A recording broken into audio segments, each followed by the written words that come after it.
How you guys doing? Man, I tell you what, this platform is pretty hit, isn't it? Can't really say anything anymore. I tried to comment something today and it asked me if I was sure that I wanted to say it. It's like that happens every time I comment lately. What am I saying that's so offensive? You know, and is calling an idea idiotic, is that hate speech? Is it really? Is it really hate speech to call someone's idiotic idea idiotic? Apparently, here it is. It's hate speech. Well, actually, I figured it out. My last video, I said that I had made a comment said clickbait, no meltdown. It was my comment on what their title said. There was supposed to be a meltdown. I didn't realize that that was at the time. You know, it jumped into my feed. I didn't sub to this channel. It just ended up in my feed, and the channel's title caught me. You know, T-Man has a meltdown. That's what it was, and I wanted to see that. I wanted to see T-Man have a meltdown because I hadn't really seen that before. I didn't think, and I thought, wow, you know, I want to see him have this meltdown. It wasn't. It was really just a bash fest. That's all. But I mean, you would expect that. I just didn't realize that it was, you know, official talking points to say meltdown. I didn't realize that. So when I made any comment against that narrative, my comment was blocked as hate speech. That's how that works. So, gotta be careful on this platform. You guys all know what I'm talking about. I don't think I need my object because I actually threw my baster away. But if I held that baster up, I'd say, hey, guess what? It's back. And you know what that is. This time it has to do with monkeys. That's what they say. But basically it's the W and the H and the O all put together kind of have this idea that I think they feel that everyone is way too low on their graphene content. And it's time to get some more, guys. Time to get some more graphene. So line your happy asses up, because you're not going to do anything without it. They've already said that. That's why I know we're leaving. We're leaving. I have other confirmations of my own, which I think are cool. I'm watching all these Watchmen channels, and I'm watching them. You know, all of them now are saying the same thing. We are all on the same page, guys. We're all on the same page. Nobody's looking anymore for what month do you think it'll be this year. No, we're all looking for the next hour, this afternoon, this evening, tonight, maybe tomorrow, but we're going hour by hour now because we're watchmen and watchwomen. That's what we do, is we watch, and we've been very attentively watching it. I can tell people something that's happening and they'll throw some random thing back at me because they're not in the least bit interested, nor do they have any idea what's going on because they're not in the least bit interested.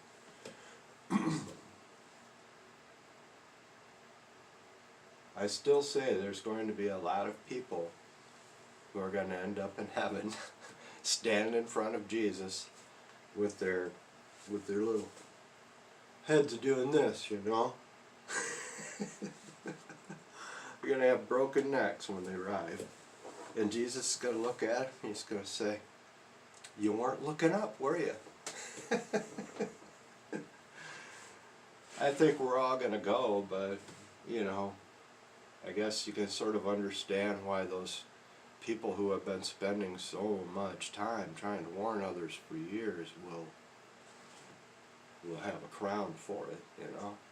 I guess I can kind of see why they would have earned that. Just the more of those you get your hands on, the more you can throw at the feet of Jesus, right? Those crowns. Praise currency. Give me some more crowns. There's some praise currency. Praise you, praise you, praise you. It's about to jump off down here and we're about to leave. People are getting sick and tired of us Christians, and I got good news. We're leaving. We're leaving. So you guys won't have to deal with us or any of our crazy ideas anymore. The Lord's going to leave you alone. He won't bother you at all. The Holy Spirit will not be knocking as hard as he was. You might not hear that knock anymore after we leave. He was feeling very much like extending a little extra grace to everyone all this time, and he's done it up until now, and when that grace ends, it's over. Now is actually the accepted time. Now is the time to accept Christ, right now.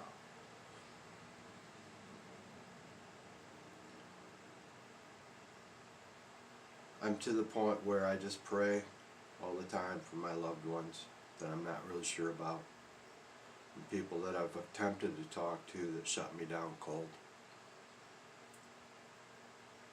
I feel like I've done everything that I can possibly do here. I'm asking the Lord if there's anything else, show me what you want me to do. Just put it out there for me. But my confirmation is my job. I think I talked about this before, but when I got this job, it was the Lord had told me not to look for a job for a while, so I stopped.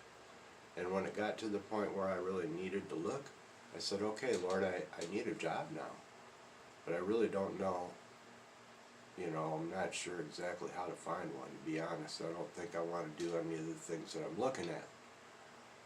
But I know I need a job, and I know you want me to have one, so why don't you give me the job? Would you just give me the job so I'll know? And my daughter, who normally will sometimes text me, never in the morning, called me that morning and asked me if I was interested in getting a job anymore, because see, I hadn't been looking for months, and then without her knowing, I decided I was going to start looking like 3 days earlier, and I got a little frustrated with searching after a couple of days, because I wasn't sure where the Lord wanted me. And so I asked him to just put me there. And the next day my daughter called me with an offer for a job where she was working. And it worked out perfect. What I had been asking the Lord to give me, though, was a job that I would have up until it was time for us to leave, and I wouldn't need it anymore. That's what I prayed for, and that's what I've always expected that this job was. And when I left there and I retired, I was like, I just felt like I wasn't supposed to be doing this full time anymore, and I felt like the Lord again was leading me out of full time, and I thought, well, I'll just find something part time. And about the time that I really needed to find something, my daughter called me back again, out of the blue. Hey, we have a different position for you that's part-time. We hired one person and they didn't work out, and would you like to come back? And I'm like, oh, that's perfect, yeah. So I'm still at that job,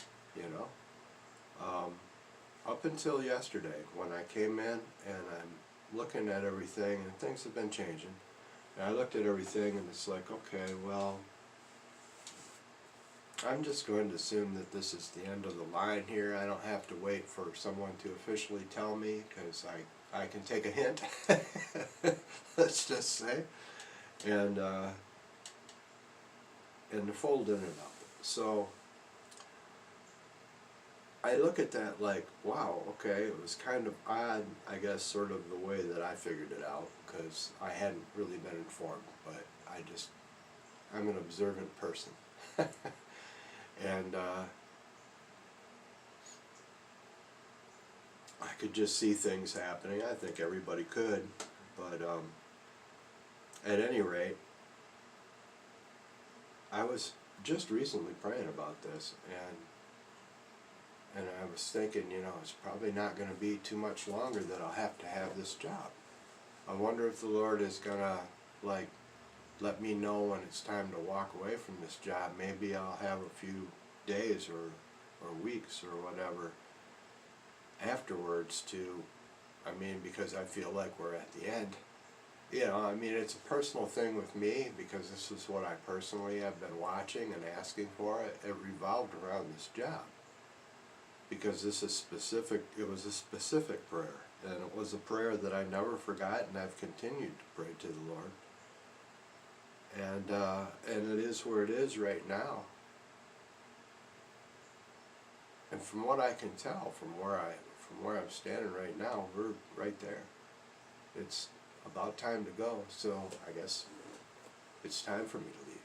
You know, it's time for me to leave in more ways than one.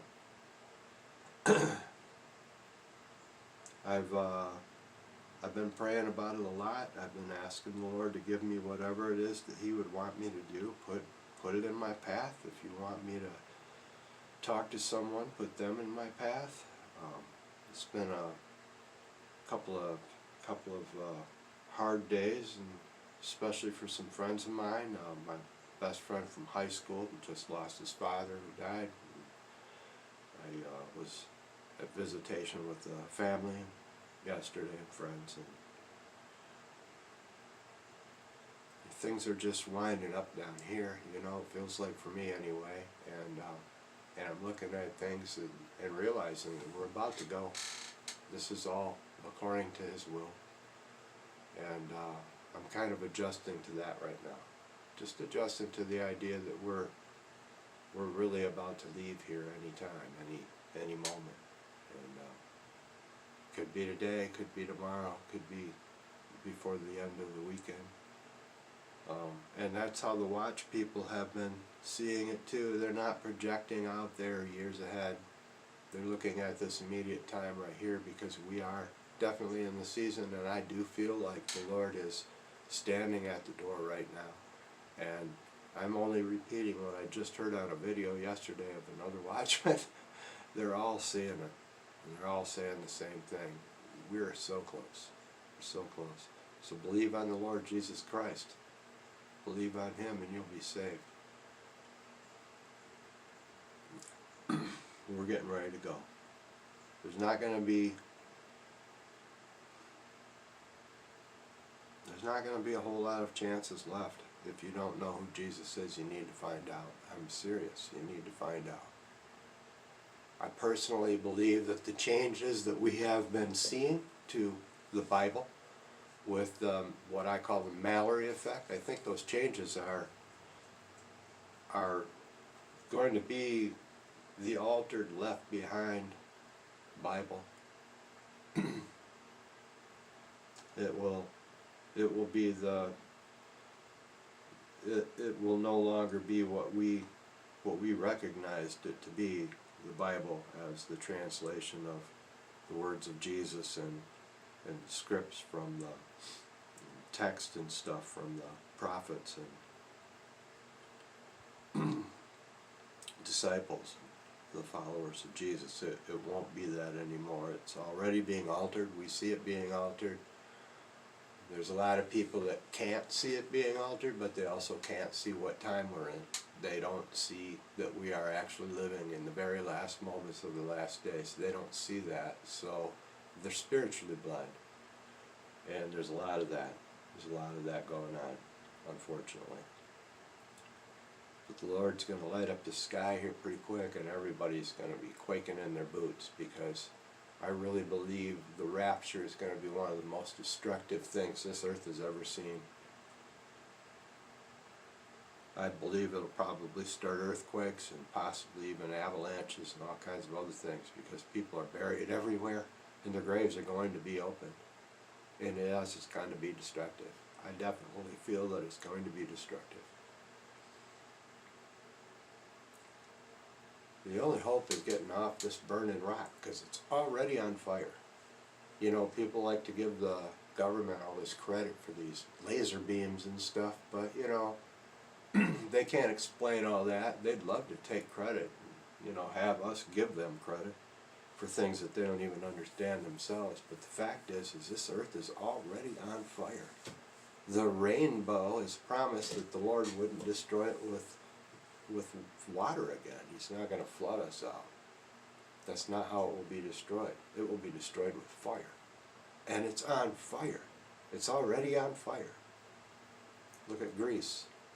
Look at Canada. I can smell them every morning. I'm in Michigan. I can smell Canada on fire. He's coming. Get ready. Love you guys.